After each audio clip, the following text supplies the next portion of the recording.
president of Students for Life. Thanks for joining us tonight on this Google Hangout webcast just for you. We have people who are going to be tuning in from all over who are watching it live, and are also going to be watching it probably in the next couple of days. Students and supporters of Students for Life who want to tune in and are having a lot of dialogue right now and a lot of conversations about abortion, which is natural. And so tonight, our goal is to help you, to equip you to have conversations with your friends, with family members, with coworkers, with people at your church family, that you can have an educated dialogue with them and kind of start a discussion. So the first thing we want to do tonight is just remind you to hit subscribe. If you haven't subscribed to Students for Life's YouTube channels, many people actually watch our videos on Facebook or Instagram, but make sure you hit subscribe, that way you can get notified every time we put up a new video. And we tend to put up our longer videos, especially events where if I'm speaking on a college campus or something like that on YouTube. So make sure you hit subscribe. Also, make sure you use the comment section off to the right. You can put in your questions. I'm going to be getting texts, and I'm going to be checking out the comment section, trying to answer some of the questions that you all are having. So make sure you guys are putting in your comments. So first I wanted to say, why are we doing this? Okay, so you all know what happened in Alabama just a week ago with the state of Alabama passing a historic abortion ban. Immediately after this ban was passed, the mainstream media and abortion activists from all over the country started freaking out about what's going to be like without abortion in the state of Alabama. What about rape? Why should women who've been victim of sexual assault be forced to become mothers? And how, and a lot of pro-lifers are grappling with, how do we answer this question if love, but also truth? So we wanted to make sure that we could get on with you all. And I don't know if you all follow me on Twitter or Facebook, I try to put kind of some talking points that you can use in your discussions, in your online dialogues and debates that you're having.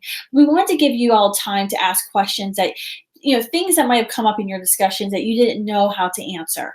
Now, I am not the best person at all the time of answering questions. It usually takes me time to think through questions. So I have another special guest on the Google Hangout today. Her name is Lori Cassio. Lori actually joined Students for Life as a high schooler. She was one of our interns. She started the Students for Life group at her college in Virginia. She was one of our Wilberforce Fellows in college.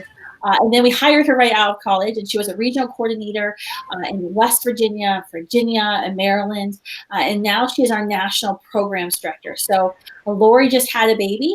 So you might hear the baby in the background later.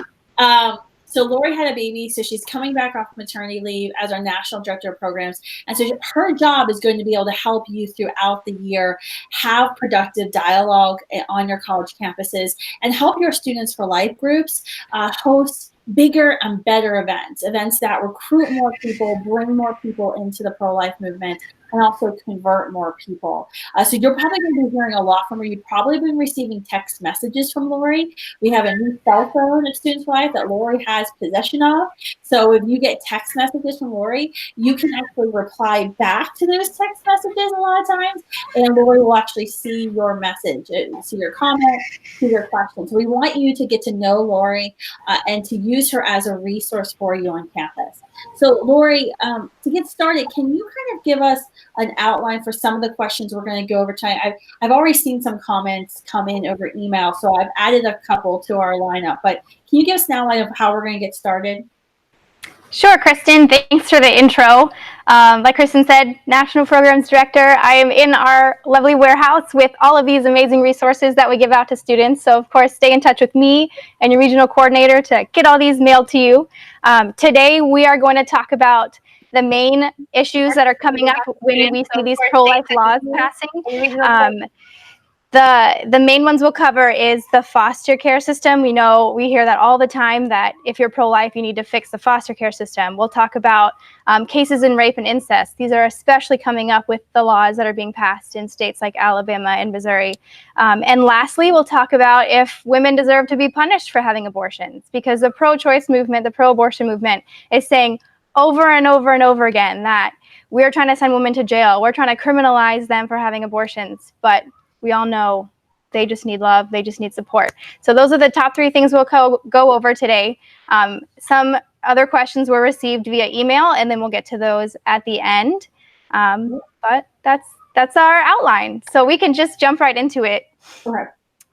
Kristen, we'll cover foster care first. And I'll just say a couple points, and you can add to anything I forgot. So we all know the foster care system can sometimes be pretty terrible, but the whole purpose of it is to reunite children with their families, to fix the parents' problems. Maybe they're addicted to drugs, maybe they need parenting tips or a better environment.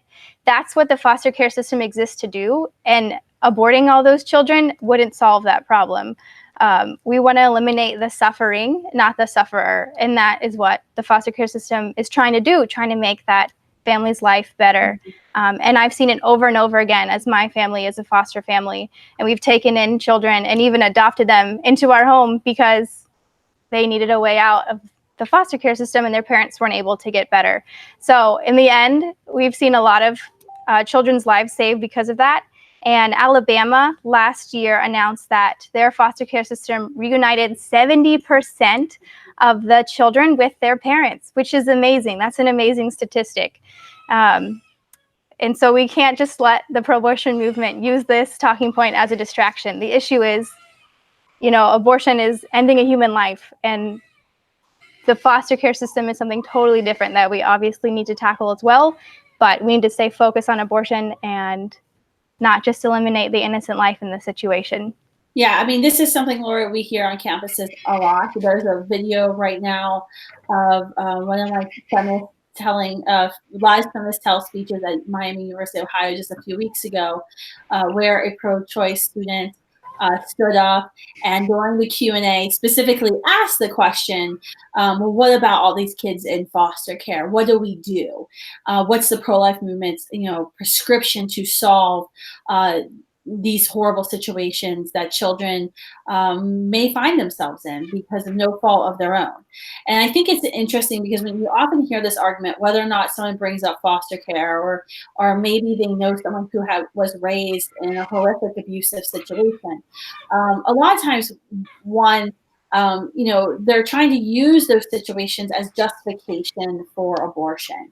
And fundamentally, at the end of the day, abortion is always a moral wrong because it ends the life of a unique, whole, living human person. And it doesn't matter what kind of circumstances that child was born into, that child still has worth and still has value. And we are all going to suffer in our lives. We may not know what that suffering may be. Some of us might know very early on what our children may suffer from. But suffering isn't something that you can say, well, we're going to eliminate the suffering by killing the sufferer. That's not justice. That's not fairness, right? Our goal as a pro-life movement, our goal as human beings has always been to eliminate the suffering, not the sufferer. I think, when I often hear these questions, well, what about foster care? What does really what the question you're getting asked is, well, if the pro-life movement was really pro-life, the pro-life movement would take a stance on 100 different issues. And what's the pro-life movement doing to solve every single societal ill that's happening in our world today? I think that's when we talk about that, often, I think this kind of like this unfair kind of thing that is placed on the pro-life movement. That in order to take a stance against abortion, we have to prove to the other person that we are doing more than anyone else to eliminate every single kind of human injustice or human suffering that's currently happening. That's just not the, like, that's crazy, right? So, because no single organization, no single movement can take on every single issue. And in fact, when you look at very basic business principles, right, it's a very basic business principle of like, you stick at what you're good at. What I'm good at is advocating against abortion, advocating on behalf of women, on behalf of children. That's what I'm going to spend 100% of my time and my resources doing. And your niche, your calling might be to fight human trafficking, and that's good. And that's what you should spend 100% of your time on. It's not this thing of like, well, you do this, so you get extra bonus points than other people. And so in the video that's actually kind of going viral right now, I asked the student, are you upset with the American Diabetes Association? The American Diabetes Association has a worthy goal of eliminating juvenile diabetes, of helping Americans not develop type 2 diabetes, eliminating the suffering of those who have type 1 diabetes of no fault of their own. And I said, well, are you upset with them? Because they don't try to solve, every other, illness that people die from. They don't try to cure cancer. And she said, well, no, because I said, why? She said, well, they're the Diabetes Association.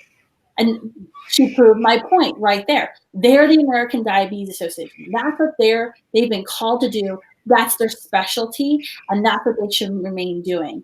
Just like the pro-life movement, we've been called to abolish abortion. So I think it's kind of disingenuous when you hear that from abortion advocates who'll say, well, what is the pro-life movement doing about all these other issues? We might be doing more. Heck, I might be doing more than anybody else in whatever room I'm in, but it doesn't change the validity, the rightness or the wrongness of my argument that I'm making, because I'm making a moral claim when I talk about abortion being a moral wrong, something that should never be permitted in a civil society. In fact, I could be going and having abortions in my free time and still make a moral argument that abortion is wrong, and that argument is still right, even if I'm a hypocrite and having abortions myself. So it doesn't change when you're talking about your argument and the point you're making. No matter how someone may be living their life, it doesn't change the validity of their argument. So there's a lot of different things, but you hear this a lot about foster care. And I think Lori started off, I think one thing you have to know, and when you're talking to someone who says, well, what about foster care? There is a misnomer in our society that all the children in foster care need to be adopted out into new families. That's not the goal. The goal of foster care is to reunite children with their biological families, to let their mothers or fathers or whoever was their guardian take the time they need to get healthy, get well, recover from the addiction they're suffering from, or whatever it is. That's the goal. Some children will have to be adopted. Guardianship will be relinquished from the parent or the grandparent, and they will have to be adopted out. But that's not actually the goal of the foster care system. And so most of the time when you hear that foster care argument, you're going to hear that, that more complex argument of all these other different issues. And like I said, we can be doing more. And really, we can have a debate. We could have debates about homelessness or education or immigration. And we can be on the same side of the issue saying, absolutely, no child should go hungry at night. But you and I might have a different policy prescription to eliminate that suffering, to reach that goal of no child being hungry. And that doesn't mean that I'm morally right and you're morally wrong, just because you and I might have a different policy prescription. It's just we have different beliefs of what we think is going to be more effective. We have different beliefs of what tactic or strategy might be more effective. So I hope that helps. We'll see in the comments if it helped or if I confused you all more, but we'll see. That was a lot. The next kind of section we want to go to, the next question we want to go into is rape. The question of rape and the question of sexual assault.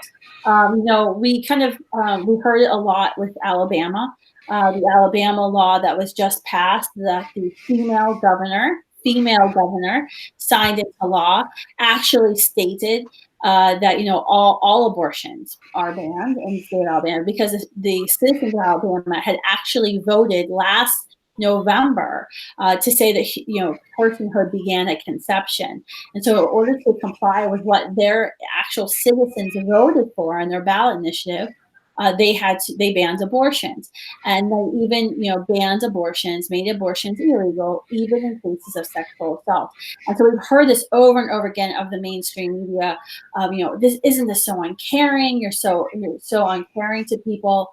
Lori, if you need to go because I hear the baby in the background, You go ahead. can. Yeah, go ahead because I hear her in the background. It's not getting better. Oh, yes. I'll be right back. So when you hear this a lot when you're talking about rape, is oh, you're so uncaring. You don't care about sexual assault victims. That's not the case at all. That is not the case at all. And I think the first thing you have to do when you're having a conversation with someone about this question, and it's the John Maxwell. He's a leadership kind of writer and author and speaker. He has an adage of people don't care how much you know until they know how much you care. It's kind of that old adage that's really important because a lot of times when you get that question posed to you, people want to know. They want to know if you're human and if you have sympathy for those victims of sexual assault, those women and men who are receiving help and who are daily dealing with the trauma of their sexual assault. And so when I get asked this question on campus, I got asked this question just 2 weeks ago at Western Washington University. It was my last spring Live Feminist Tour stop. And it was a young woman asked this question who started off by saying she was herself a sexual assault survivor. So the first thing I did was I said, I'm sorry for what happened to you. I can think of no other thing one human being can do to another that is worse than sexual assault, than forcing themselves upon you sexually. So I said that. I paused. And then I said, however, if you are pregnant, if you become pregnant because of sexual assault, which first of all, but it's tough, but about 5% of sexual assault victims, female sexual assault victims, will become pregnant. From our David Reardon study, we know more than 60% of those women who become pregnant will actually choose to keep their child, not to have an abortion. So it's not like every single woman who gets raped gets pregnant, and every single woman who is a sexual assault survivor who becomes pregnant chooses abortion. That's actually not the case. But when we have this situation, when the situation develops where a woman is a sexual assault survivor, she becomes pregnant, and now she's in a very difficult position, right? Because she knows that no matter what decision she makes, her life will never be the same ever again. She has 3 decisions that she can make. She can choose to, quote unquote, end the pregnancy, have an abortion, kill her child.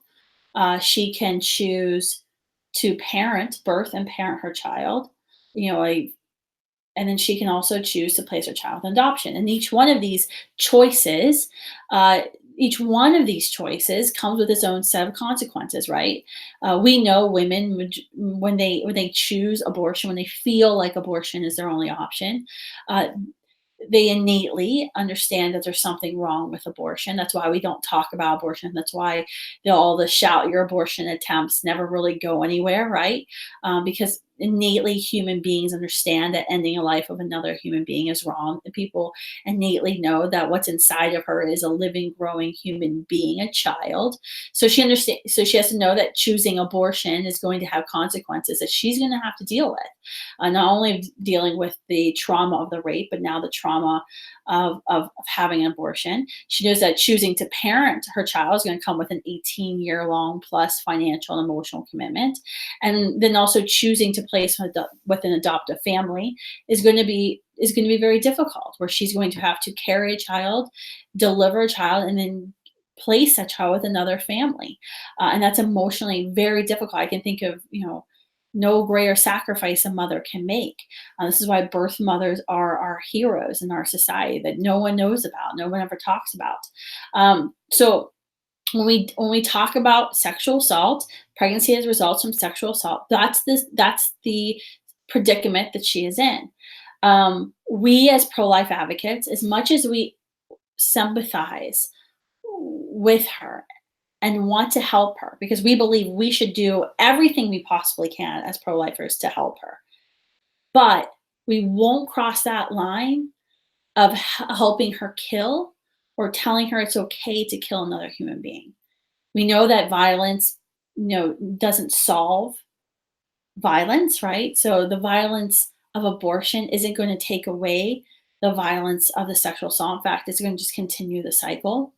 We know the reason we oppose abortion is because we believe abortion is a human rights violation, that what is inside of her is a unique, whole, living human being that has human rights, just like you and I, because that child shares in our humanity, right? And it doesn't matter your location, your level of ability, your age, or your circumstances of conception. That doesn't change that you, as a human being, have innate value and dignity. Your humanity doesn't change because of who your father is or who your mother might be. One thing I like to challenge people sometimes when they ask me about rape and sexual assault and abortion is, if my father would go out and commit a sexual assault tomorrow, would his sexual assault victim, the survivor, would she be morally okay to kill me, to enact her revenge, right, against my father? And no one would ever say yes. Even though my father was a rapist. No one would ever say that because I'm a human being. They see me, right? I'm outside of the room, I'm walking around.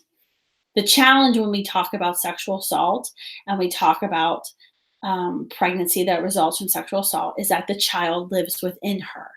The child is within her body and is growing inside of her. And so actually that question always develops into a bodily autonomy argument in a discussion of, well, it's my body, my choice, right? Gucci came out with a new line of clothing, I guess, yesterday, like my body, my choice. So that becomes a question of, is it really your body? When I was pregnant with my sons, did I suddenly become a man because I had a penis inside of me? No. Because I had male parts growing within me didn't make me a man. I was gestating another human person who happened to be a man. But I wasn't a man. It wasn't actually my body. It was my son's body. So that's a little bit to go on when we talk about sexual assault and abortion. There's a whole lot more you can talk about, and the discussion go to. I think the biggest thing we always hear is to try out the toddler. Kind of showing, it shows the abortion advocate, the discussion always ends up coming down to what is it? Because you use the analogy of, okay, so say she chooses to parent, and she's on the road to recovery, she's getting the help she needs, the rapist is in jail, she's parenting her child, and she's doing fine. And then suddenly one day at 2 years old, the child wakes up, comes out of bed, runs downstairs, and triggers a flashback to her that for some reason overnight her son has begun looking like her rapist. And so every time she sees her son, she's having flashbacks. Her progress towards dealing with the trauma has regressed. So she's having nightmares again. She's now having suicidal thoughts, and she's even having murderous thoughts, thinking if she could just kill her child, that would make it go away. No one in our society would say that a woman, even though she's a sexual assault survivor, would be justifying killing her 2-year-old son because her 2-year-old son was giving her flashbacks or causing triggering emotional responses. No one would say that. Why? Because the 2-year-old child is out of the womb. Everybody in our society recognizes that 2-year-old child is a human person with rights. And that's the exact argument that the pro-life movement makes, is that embryo, that zygote, that fetus, whatever name you want to give that developing human inside the womb, is just like that 2-year-old, has the same exact rights as that 2-year-old. So Lori, your baby is... I'm back. She's sleeping now. So she just needed me. This is our special guest. Her name's Alice. She's 7 weeks old and cannot be separate from me, apparently. So she gets to join us. So Lori, I was watching this all happen, so I wasn't able to like read my notes. Did I miss anything talking about sexual assault? No, but I would like to add, Kristen might have said this, but first and foremost, respond with compassion, because when the other person poses, oh great, because when the other person poses that question, they're really just digging a trap for you, and they want you to say, save the baby, but you really need to focus on the mom first to build that bridge with them. And then if you know any personal stories or stories like Ryan Bomberger's, for example, he was conceived in rape and adopted. Those go a long way. The pro-abortion movement is so good at using personal stories and stories to portray their message, and we have to as well. I know when I talk to people, I like to tell them about, I have an adopted family member who was conceived in rape, and the woman, the hero who chose life and had him, instead of getting an abortion and her rape being covered up, she sought help and had her child and lived with my family members and got the care she needed instead of going back to that rapist. So a lot of times having that child can be a really healing experience and help these victims get out of their situation. Okay. Yeah, no, that's awesome. Thanks for bringing up Ryan, because that was a good reminder to me. We had a rally at the Alabama State House last week. It was like 100 degrees. I got a nice little tan, but Ryan gave a phenomenal speech. What happened was a Democratic member of the legislature was referring to children who were conceived in rape as just the residue of the rapists. And Ryan totally disputed that. He said, I am not the residue of my mother's rapist. I am the resilience of my mother. That's who I am. And so he gave a remarkable presentation about as someone who was conceived in rape. There was also a woman, Nancy, who was there, who is a sexual assault survivor, still dealing with the aftermath of that sexual assault, who became pregnant with twins, and her twins just graduated high school the night before. So she gave a remarkable testimony. There wasn't a dry eye on that state capitol lawn. So I would encourage you, if you go to Students for Life's Facebook page, you will see Nancy's and Ryan's testimony. If you subscribe to our YouTube channel, you will also see their testimonies as well. And I think these would be great testimonies for you to watch. So when you are having a discussion, just like what Lori said, you can talk about your friend Ryan or your friend Nancy. They won't get mad if you say your friend, because you're a friend. Okay, so Lori, the next thing I really wanted to focus on, we got some questions coming in, so I'm going to try to look at those too, but is punishment. So what we've heard over and over again from the abortion left recently is that the real goal of the pro-life movement is just to put women in jail and to punish women, despite the fact that there is no pro-life national organization that advocates for putting women in jail. But we hear this over and over again. So Lori, do you want to talk a little bit about that? I really think the history on this, I don't know if you're going to talk about the history, but the history of it's fascinating and something that we should all be bringing up. Oh yeah, I will definitely cover the history. This is something that pushes my buttons. Yeah. When things are just made up and then almost everyone believes them. It's funny, whenever we say something, people are like, where are your sources? Cite your sources. But when they say things like, women are going to jail, you put women in jail all the time. I'm like, great, okay, show me your sources. And I'll show you right now, or tell you that, that we've never prosecuted a woman who has had an illegal abortion before. That's the history of it. I'll go into a little more detail.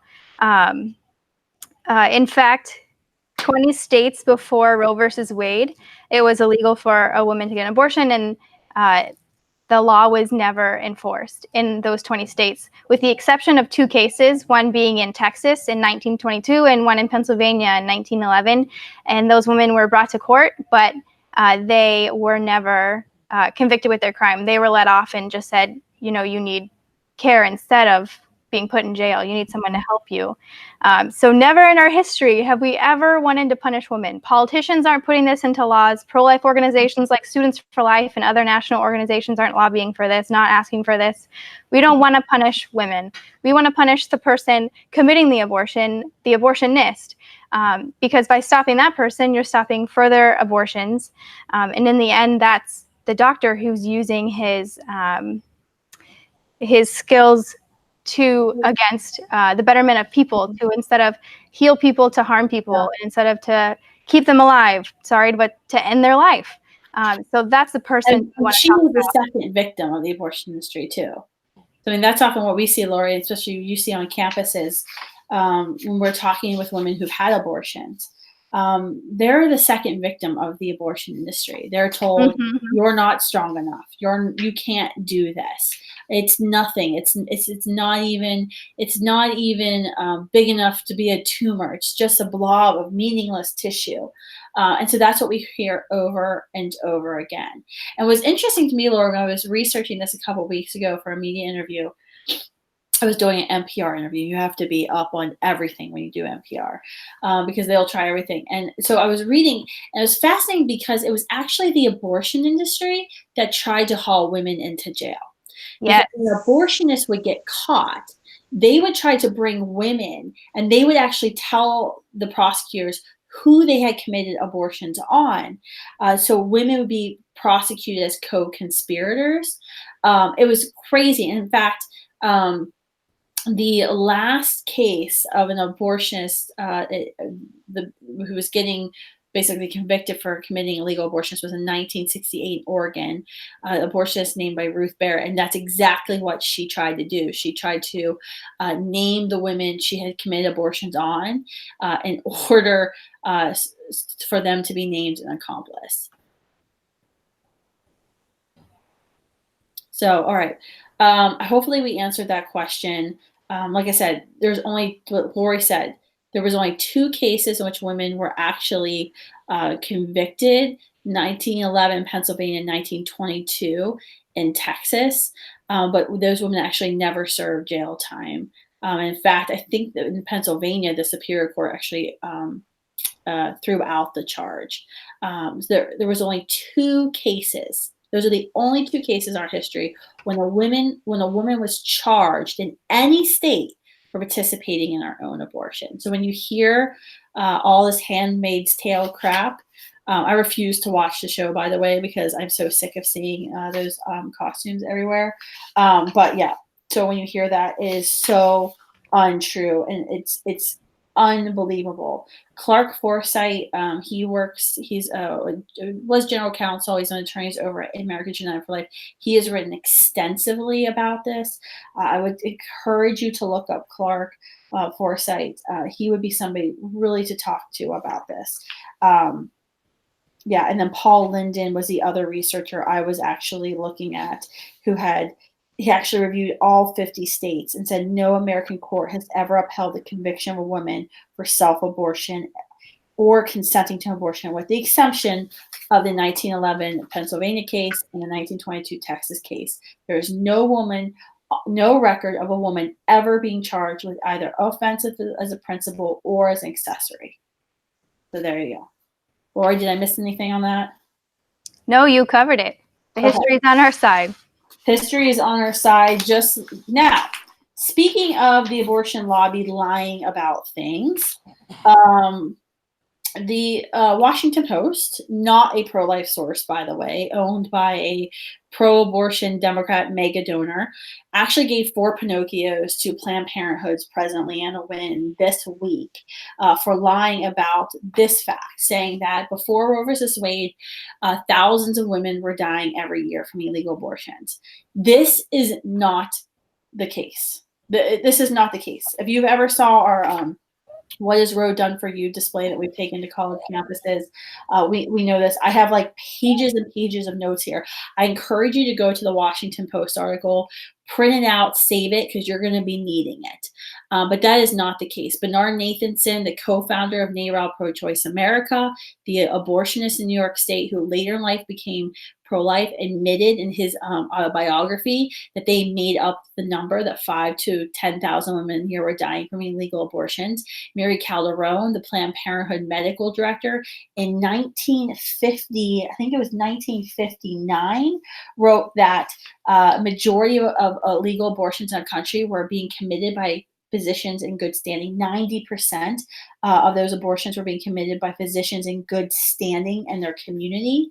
So this picture that they tried to paint of this back alley abortionist is simply not true. The Washington Post said that they tried to find out where this, number of thousands came from, and that Planned Parenthood and then Guttmacher actually referred the Washington Post to an ACOG, an American College of Obstetrician Gynecologists, study that then they were quoting a study from the 1930s that was estimating thousands, but it's still not true. Because of the invention of penicillin, most women were dying from illegal abortions because of sepsis, because of infection. So a piece of the child, piece of placenta was left in the womb, and because of the invention of penicillin, Planned Parenthood's own medical director said that she believed the number of abortions were under 1,000 a year. A researcher, Christopher Tietz, who was actually honored in 1973 by Planned Parenthood for his research, estimated in 1968 that the number of abortion deaths from illegal abortions was under 1,000. In 1972, it was the first year that the CDC, the Centers for Disease Control, began collecting data on abortion mortality. 1972, the deaths from legal abortions in America was 24. The deaths from illegal abortions was 39. Stanley Henshaw, who actually researched pre-Roe abortion mortality numbers, he researched it from, post-Roe, he researched it from 1979 to 2013. He said he agreed with Planned Parenthood's 1969 assessment. He said he believes in the 1960s, the actually recorded number of deaths from illegal abortions was under 300 a year. Under 300 a year. So this thousands number is complete crap, and is why the Washington Post gave Leanna Wen 4 Pinocchio noses. What did I miss, Lori? You got it. Questions are coming in, so we can start. I got so many questions. I've got like 4 here. Then I've been getting texts of questions. All right. So do you want me to read off a question, have you answer, and we'll trade back and forth? Yeah. Do you have a favorite? Okay. Men and abortion. So one of my favorite students, Carson. He's one of our fellows. He's amazing. One day he'll work for us. I don't think he can be on. He's at class, but we're going to watch it later. He was saying this is one of the number one things he gets because he's a man, that, men shouldn't have a say when it comes to abortion. What do you say to that? That's extremely not fair. Since when do you have to be among that demographic to fight for anything? You could be white and fight for African Americans' rights. You could be straight and fight for gay rights. You don't have to be within a demographic to fight for someone's rights. And in the end, we're talking about someone else's rights. This is beyond the women. There are men and women who are aborted, and these men need to stand up. It's most of the time a lack of men's involvement in helping that woman and standing up for her and protecting her that leads someone to feel like she needs an abortion. Mm-hmm. So I think we need men to stand up to help women, and it's so unfair to just cut off half our movement just because, quote, like it's no uterus, no opinion. Which is complete crap, because if you're for abortion, you're allowed to have an opinion. I had a protester at University of Wyoming this semester who was a man who said, "My uterus, my opinion." That's what the sign he was holding. But he didn't have a uterus. But no one had a problem with that because he was Yes. Yeah. So we can have all the men, but we can't. It's a little unfair. Arguments do not, the simplest solution to this question is arguments do not have gender. That's exactly. That's all you need to say. But it is true. I mean, if you look at the reasons why women have abortions, the large percentage of women who have abortions to say is because of lack of partner support. It's because men don't speak up. So we actually need men to become more involved, to have more of a voice. I'm actually thinking of like, what can we do programmatically at Students for Life just to equip men to speak out more? I'm thinking a male fellowship, Lori, is coming up. Here we go. Okay. So, all right. Another question, Lori. Explain how Plan B can be an abortifacient. Sure. So life begins at fertilization, as you know, at conception, when sperm and egg unite, and there's a whole new cell that has the full set of chromosomes and everything. And Plan B can prevent that fertilized egg to implant in the womb and therefore cause an abortion. The government defines abortion or conception or however at implantation, when the sperm and egg that are united implant in the uterine lining. But we as pro-lifers define it before then. So that's how the government's able to get away with funding things like Plan B and things that can stop the implantation of a fertilized egg. Yes, so ACOG actually changed the definition of pregnancy from conception, when egg and sperm unite, in the late 60s to implantation. This is what allows for hormonal contraceptives, which we know can be abortifacient, not all the time, but we know can be abortifacient, just like how Plan B can be abortifacient. In fact, in the back of the Plan B box, it'll say, does not harm existing pregnancy, 2 lines down, may prevent a fertilized egg from implanting. They said it themselves. They said it themselves. It's semantics. What they've done is they'll use the word fertilized egg instead of embryo or zygote. But if you Google fertilized egg, guess what comes up? Zygote. That's what it is. Yeah, that's exactly what it is. So this is a semantic issue of this is why people get really confused. Even pro-life medical students a lot of times ask me these questions. Lori, another question we got was explain in vitro fertilization and problems related to abortion. This is the same argument that we hear, and a lot of pro-lifers are not kind of up to speed about in vitro fertilization. Because, the question is, well, we want people to have babies, so why would we be against the vitro fertilization? Which is so weird, because we think about, like, our society is like, yeah, go ahead, throw away these babies. They're meaningless trash. And then other couples are spending tens of thousands of dollars trying to conceive a child through in vitro fertilization. Doesn't make sense. But with in vitro, it's the reason why the pro-life movement has concerns about in vitro fertilization is because in probably 99% of all in vitro techniques, multiple eggs from the mother are grabbed, and multiple eggs are fertilized. So there's lots of fertilized eggs / zygotes. Those fertilized eggs, zygotes, are then screened to screen out illnesses, screen out, if the mother doesn't want a boy or whatever. And then only the most healthy, or the embryos that they want, are then implanted into the mother. And then those other embryos are left to either die in a petri dish, they're donated for research, or they're frozen. Those are human beings. In fact, I've been talking a little bit more and more about this because two of my children have cystic fibrosis. Cystic fibrosis is a genetic disease. It's diagnosed in the womb, and so it has a high abortion rate.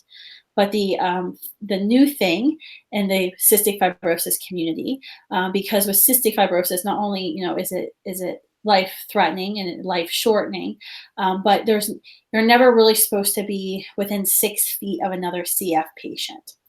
And so siblings are discouraged. My kids are very rare that I have 2 children have CF. And so what happens is if a parent gets that CF diagnosis of a child but wants to have more children, what they're encouraged to do is to use IVF. And then what happens is they run genetic tests on the embryos, and they screen out the embryos that have CF, and they don't implant those embryos. That is, at its very basic level, eugenics. And discrimination based on someone's genetic code. And so that's something that we as a pro-life movement are categorically against. Yes. Because you're ending the life of a human person based on their genetic code. So, all right, Lori, do we have another question? I wanted to add on to that real quick because I have something really funny to add. I think it's Of course, talking about abortion, pretty, we like that funny stuff. yes. Well, that's true. But I think it's hilarious how the pro-choice movement and pro-abortion movement recognizes that life begins at conception when it's in vitro fertilization. But when you're talking with them on campus about abortion, that's not when life begins. So you can see no that one knows when life begins. Begins when it wants you to begin. Whenever you want it. Okay, another question we get are, I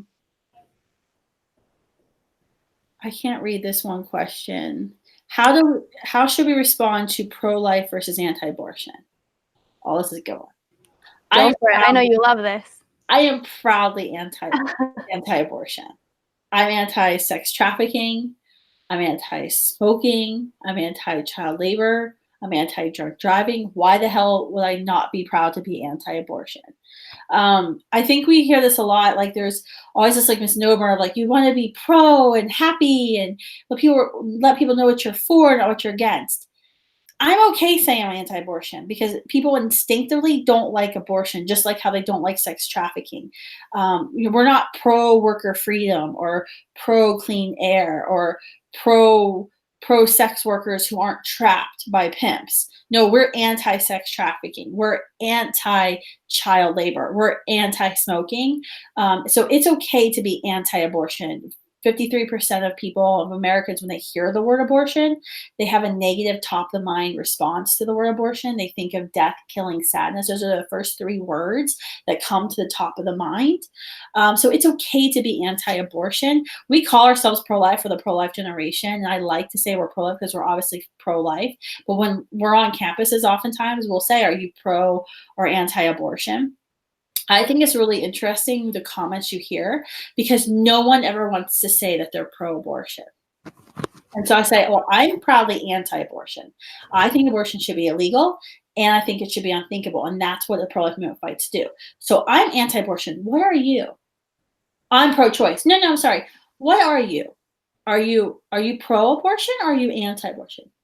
Well, I'm neither. Well, no, you have to be one, you have to be one. I'm pro-choice. No one ever wants to say that they're pro-abortion. Why? Because they understand when they say that they're pro-abortion, they don't like the way that sounds because no one likes to be for abortion. Even the abortion movement doesn't want to say they're for abortion. Laura, do you have comments on that? I have a whole speech I could do on that. I know you do. But just own it. When you see the liberal media say it in the newspaper, just say, yeah, that, just like Kristen said, that is what I am. It's not an insult. It's what we are. We're anti-abortion. A couple other questions came in email, then we'll close up. I wanted to take Life of the Mother. That came up a couple times. That was one I was going to ask you. Okay, good. Okay. Gotcha. So this comes up a lot of the time. We need abortion in cases of Life of the Mother. But I just want to reiterate something that abortionists have said, that they have never done an abortion to save a life of the mother. If an emergency abortion is needed, it's like, just think about the situation. For example, if someone was having a medical emergency and needed an abortion right away to solve her problem and to fix whatever was going on. An abortion, late term especially, takes lots of effort, lots of days. It's a very invasive procedure. It cannot be done really, really quick in an emergency situation. And especially late term, you can really just birth the child and have a child. And if in the end, the life's going to be saved that way.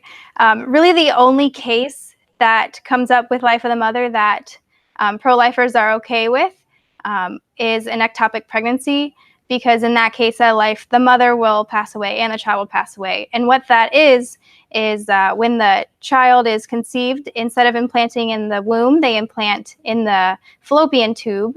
So the fetus will grow big enough and the baby will eventually burst the tube and cause internal bleeding. And this is something that even the Catholic Church has a procedure to remove that piece of the fallopian tube and to respectfully honor that child's life. So this is something that, we're for in that case only.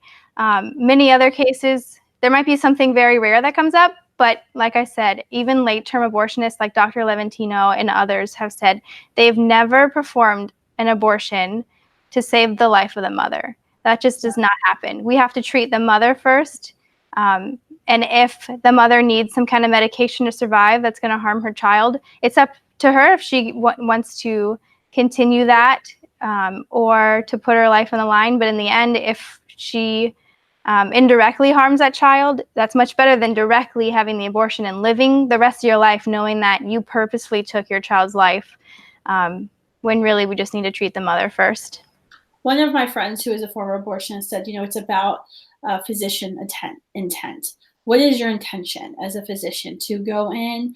And do you see the mother and child as two patients, or do you see them as one patient? And if your goal is to save both lives, you're going to try to save both lives. And maybe that's not possible, but you're going to do everything that you possibly can do. There's no reason to go in and destroy another human being. Or, for example, when you hear often about abortions are needed and, save the mother, it's always late. These are late-term abortions. Why is it that you have to go and cause a heart attack and induce a heart attack with the child, wait 3 days and birth the child? If there's something happening and the pregnancy, being pregnant is putting the mother at physical risk for dying, the fastest way to make her unpregnant is to have an emergency C-section, deliver her child, give her child every neonatal tech, every piece of technology we currently have to live, even though we know that maybe the chances aren't great. Maybe the survival rate at delivering is 20% or something, depending on the child's age. But we still give that child every resource we currently have available. We don't go in and cause a heart attack and then deliver a dead baby. The act of the child being alive isn't what's killing the mother. It's the pregnancy. It could be something with the pregnancy, or whatever might be happening.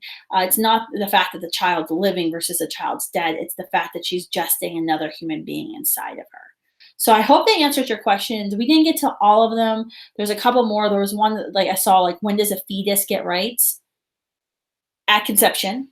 Because at conception, you're a unique, whole, living human being that's never existed before or never exist again. So that's a very easy one.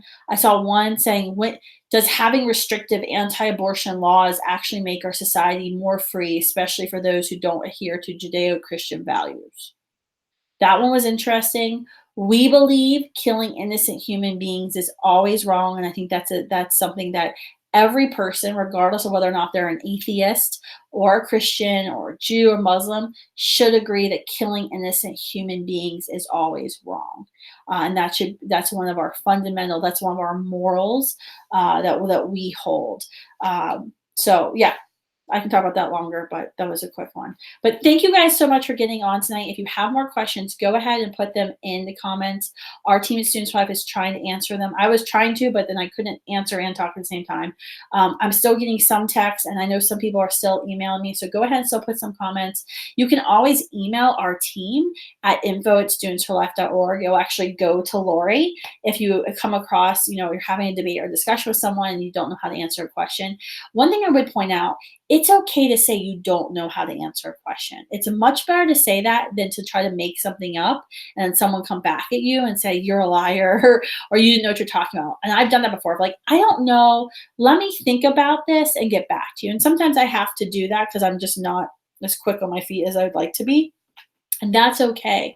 But know that this is a process, and the more conversations you have, the more times you talk about abortion, this is why social media is so great, because you can have lots of these conversations. The more you talk about abortion, the more comfortable you're going to feel talking about it.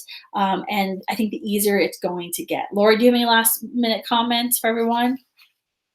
Going off with a piece of encouragement. Keep up the great work, Pro-Life Generation. I am so thankful for all that you do, especially after recently becoming a mother. I cannot imagine what it would be like for someone who's had an abortion to have a child in the future and go through all those fun things you do with newborns and see their first smile and get to their first birthday, and to know that you missed out on another child. I can't imagine how heartbreaking that must be to people. So please keep up the amazing work you're doing on campus. We're going to abolish abortion together. We're here for you. We are the pro-life generation, and we're the post-Roe generation. Make sure you hit subscribe to Students Life YouTube. And while you're at it, go to my iTunes and subscribe to my new podcast, Explicitly Pro-Life with Kristen Hawkins. Talk to y'all later. Bye. Say bye, Alice. Say bye. She's sleeping. She says bye.